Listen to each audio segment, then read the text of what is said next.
इसी प्रकार अन्य प्रसंगों को श्रवण करने के लिए महाराज श्री के एकमात्र अधिकृत ऑफिशियल यूट्यूब चैनल को सब्सक्राइब करके बेल आइकन को अवश्य दबा दें।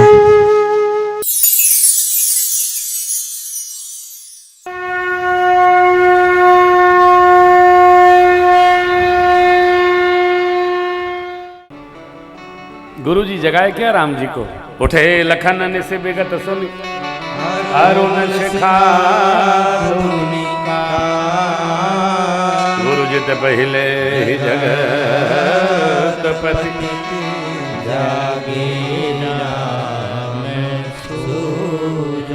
आप लोग जब चौपाई मेरे साथ बोलते हैं ना तो उस प्रसंग की लीला में चले जाया करो। जब लीला में आप जाएंगे तो आप जो गाएंगे वो वहां पहुंच जाएगा। लक्ष्मण जी बैठे हैं, चापत लखन है, परम सच पाए सरल प्रेम सबेम क्या परम सच पाए।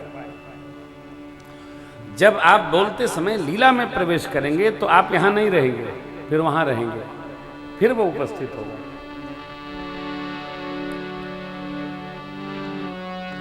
जगाइए, जगने दीजिए, पढ़ने दीजिए, बढ़ने दीजिए।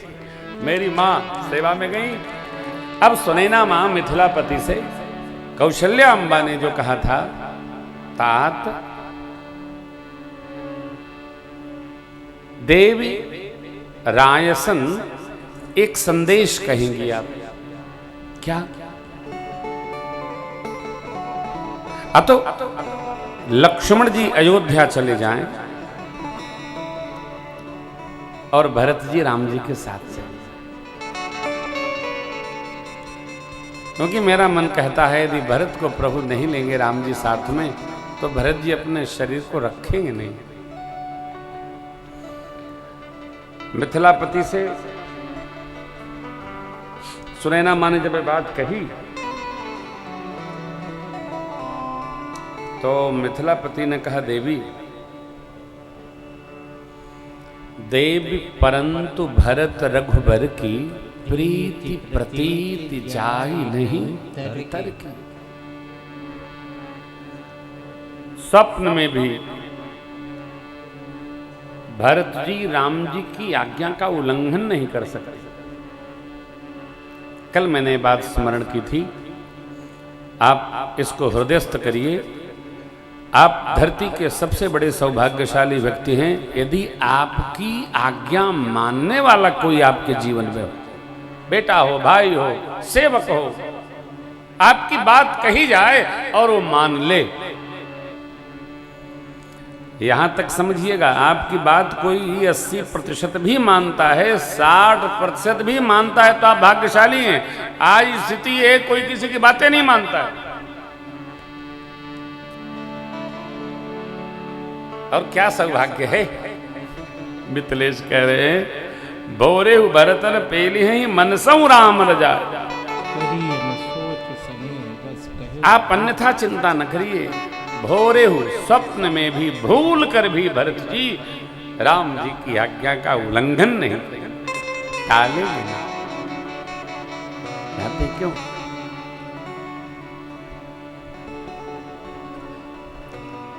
जीवन में यदि राम राज्य आना चाहो, राम राज्य चाहिए संजीव बाबू, तब 3 व्यक्तियों का चुनाव करिए आप। एक भरत का, जो आप जो सोचे वही पालन करे। एक लक्ष्मण का, कि आपके लिए क्या उचित है इसका वो स्वयं चिंतन करके व्यवहार करे। तो तीसरा एक शत्रुघ्न, जो आपका प्रिय है उसका वो संहार करे। शत्रुघ्न जी केवल भरत जी का संहार करते, भरत जी जो कहते हैं उसका वो चिंतन करते। राम जी का यदि जीवन में ये 3 व्यक्ति उपस्थित हुए तो हम धरती के सबसे सौभाग्यशाली व्यक्ति हो जाएंगे। कोई जवाब नहीं साहब, करके देखिए। अब उतरने चाहिए, नक्शा न बने, ये उतरने चाहिए। इसलिए भगवान ने देवताओं से कहा था, अनशन सहित मनुज अवतारा, लेहों दिनकर वंश। एक राम जी चाहिए जो भरत जी के प्रस्ताव पर कि राजा वो बनेंगे, अयोध्या छोड़ दे, और एक भरत चाहिए कि जब संपदा भैया की है तो मैं क्या, संपत्ति सब रघुपति के आई। हमको तो राज पद लेना, राजा का पद नहीं लेना, राजपद। राजा जो है उसके पद की सेवा कर। यही इस चरित्र का वैशिष्ट। प्रातःकाल भया रचना बनाई जाने लगी और फिर आपस में मंत्रणा हुई गुरुदेव भगवान की, जनक जी की। मेरे राम प्रभु से गुरु जी मिले। जब गुरु जी के पास राम प्रभु पधारे, सरकार मिथिला समाज, अयोध्या समाज, माताएं, गुरु माँ, आप सब लोग यहाँ कितने दिन से पधारे हैं। सबको नाना विधि कष्ट हो रहा होगा। आपकी आज्ञा होती तो समाज प्रस्थान करता। गुरु वशिष्ठ भगवान ने कहा, राम जी, आपके बिना जिसको जगत में कहीं भी अच्छा लगता है उसका कोई सौभाग्य है। आप हैं तभी सुख है, आप हैं तभी जीवन धन है। आप नहीं तो दोनों समाज के लिए राज सत्ता का सुख नरक के समान है। क्यों? राम परमात्मा है। गुरुदेव ने कहा, प्राण प्राण के जीव सुख के सुख, तुम तजितात सुहात गृह, जिनहि तिनहि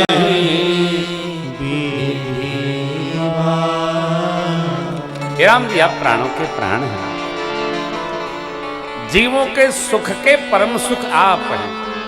सो सुखधाम। आपको छोड़कर जिसको घर अच्छा लगता है उसको भगवान ब्रह्मा बाम हो। जहां आपके श्री चरणों में प्रीत रही है, वो कर्म धर्म सुख सब जर जाते। जोग योग है, ज्ञान अज्ञान है। जहां आपके चरणों में प्रीत नहीं है, आप न हैं तो दुख है, आपके साथ ही सुख है। आपकी आज्ञा ही सबके सिर मिल रही है। आप चिंता न करें, हम देखते हैं महाराज मिथिलेश से कुछ संवाद स्थापित करें। गुरुदेव भगवान और मिथिलेश विराजे। देखिए, सत्य का व्यवहार करना हो तो दो बातें कठिन होती हैं। कौन कहेगा, कौन पालन करेगा, बहुत कठिन है। सत्य के पथ पर सिद्धांततः चलना, जितना प्रवचन देना सरल है उतना चलना कठिन है। सत्य पथ पर गति करना बहुत कठिन है।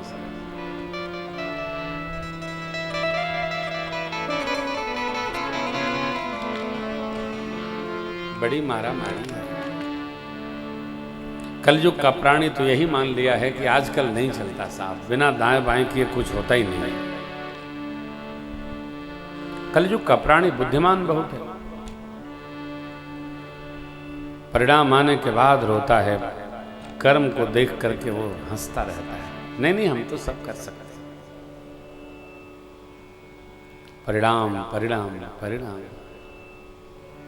गुरुदेव भगवान मिथिलेश से कहते हैं, महाराज अब कीजिए सोई सब कर धर्म सहित हित होई। हे महाराज, आप ऐसा करिए कि धर्म केंद्र में हो, धर्म की छतरी में बैठकर सबका मंगल हो। आप विचार करिए ना, धर्म शाश्वत सत्ता है साहब, सत्य शाश्वत सत्ता है। धर्म अ के साथ नहीं रहता है, धर्म स के साथ रहता है।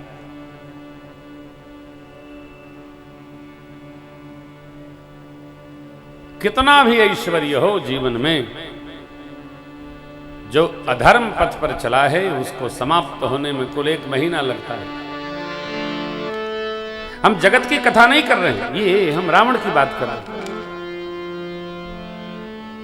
मां ने हनुमान जी से कहा था 1 माह तक, 1 माह तक बस, क्योंकि रावण ने समय दिया था, 1 माह के अंदर यदि बात नहीं मानती हैं हमारी, मुझे नहीं देख देती हैं, तो मैं ऐसा ऐसा करूंगा। और मेरे प्रभु ने 1 माह के अंदर ही मारा, रावण की पूरी सल्तनत समाप्त हो गई। क्यों? अधर्म पर टिका जीवन, उसका कोई अस्तित्व नहीं है। टिकता वही है जो धर्म पर चलता है। सोचिए ना, कहां त्रेता, कहां कलयुग। कहीं भी प्रचार कर दो राम जी की कथा है, लोग अपने आप डगरते डगरते पहुंच जाते हैं। क्यों? उस त्रेता के राम जी की कथा है जो भगवान मर्यादा पुरुषोत्तम, अरे चक्रवर्ती महाराज के सुपुत्र, जिनके 3 भैया और थे। अयोध्या जी में प्रतिवर्ष 20 लाख, कार्तिक में 20 लाख, राम जन्म में 20 लाख, विवाह में 5 लाख, ये संख्या प्रतिवर्ष उपस्थित होती है अयोध्या जी में उत्सव। सोचिए क्यों? सत्य राम, धर्म राम, तपस्वी राम, शीलवान राम, प्रभु राम, प्रिय राम, प्रेमी राम, भगवान राम, भागवत राम, राजा राम। इनको देखने के लिए, इनकी लीलाओं का दर्शन करने के लिए भगत लोगों का प्रत्याकर्षण होगा। वो राम सबकर धर्म सहित हित हो। उपाय क्या है? दोनों जनों ने तय किया, गुरुदेव भगवान और मिथिलेश, कोई उपाय नहीं। उपाय तो वही है जो राम जी कर।